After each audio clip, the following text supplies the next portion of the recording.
আল্লাহু আকবার, আল্লাহু আকবার। ঋতুরাজ বসন্তে যখন শিমুলের রং লেগেছে প্রকৃতিতে, ঠিক তখনই ত্যাগ ও সংযমের মহিমায় ভাস্বর হয়ে এলো পবিত্র মাহে রমজান। ইফতারের সুবাস ছড়ানোর যে আয়োজন হয় প্রতি বছর, তারই প্রস্তুতি নিতে শুরু করেছে ব্যবসায়ীরাও।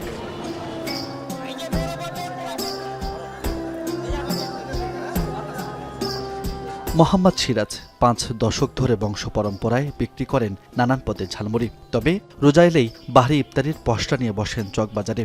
এর মধ্যেই জায়গা নির্ধারণ করেছেন চকের আঙ্গিনাতে। স্বপ্ন দেখছেন রমজানে দৈনিক 60 থেকে 70 হাজার টাকার ইফতারি বিক্রির। আমরা ছোট থেকে জন্ম থেকে আমার বাপ দাদা করে তারা মারা গেছে, এটা আমরা ধরে রাখছি এখনো পর্যন্ত। শুধু চকবাজার নয়, রাজধানী জুড়ে নানা পদের মুখরোচক ও স্বাস্থ্যকর ইফতার সামগ্রী বিক্রির প্রস্তুতি নিয়েছে বিভিন্ন হোটেল ও রেস্তোরাঁ। সামিয়ানা বা ব্যানার টানিয়ে আগাম বার্তাও দিয়েছে কেউ কেউ। সেরা ইফতার সামগ্রী প্রস্তুতের পরিকল্পনা সবার।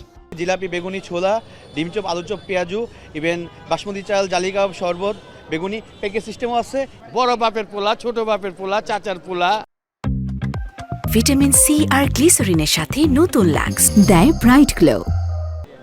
আপনজন আত্মীয় স্বজন ওই মুড়ির ভর্তা, মুরগি ভাজা, চিকেন মিকিন যা আছে, মানে কোনোটা আর বাকি নাই। এখন থেকেই মনে করেন সবাই শুরু করছে, বাঁশকুড়ি আয়না রাখছে, তারপর তো বাইনা রাখছে, এখানে সবাই সাজাই দিব।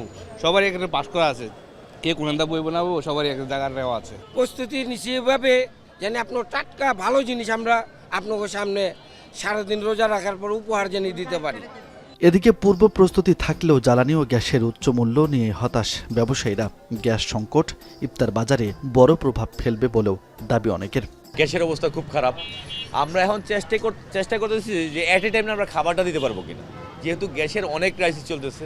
গ্যাসের সংকটটা আমাদের পরিমাণটা অনেক বেশি, যার জন্য আমাদের কেরোসিনের চুলা দিয়ে আমরা ইফতারের আয়োজন করব। দাম বিগত যে বছরগুলিতে যা ছিল এখনও তাই রাখছি, সেগুলো নিয়ে প্রস্তুতি আল্লাহর রহমতে নিয়েছি। চকবাজার ছাড়াও বেলি রোড, খিলগাঁও, বনানী, গুলশানে বসে ইফতারের মহা আয়োজন। মোহাম্মদপুরের বিহারি ক্যাম্প ও রাজধানীর ছোট বড় রেস্তোরাঁতেও মাসব্যাপী চলে ইফতার বিক্রির কার্যক্রম। দেশ ঐতিহ্যের পাশাপাশি আন্তর্জাতিক মানের কুজিনের পসরাও থাকবে এবারের ইফতার আয়োজনে। ত্যাগ ও সংযমের মধ্য দিয়ে সিয়াম সাধনার মাসে ইবাদত বন্দেগিতে সামিল হবে ধর্মপ্রাণ মুসল্লিরা, প্রত্যাশা ব্যবসায়ীদের। রাজু আহমেদ, এখন, ঢাকা।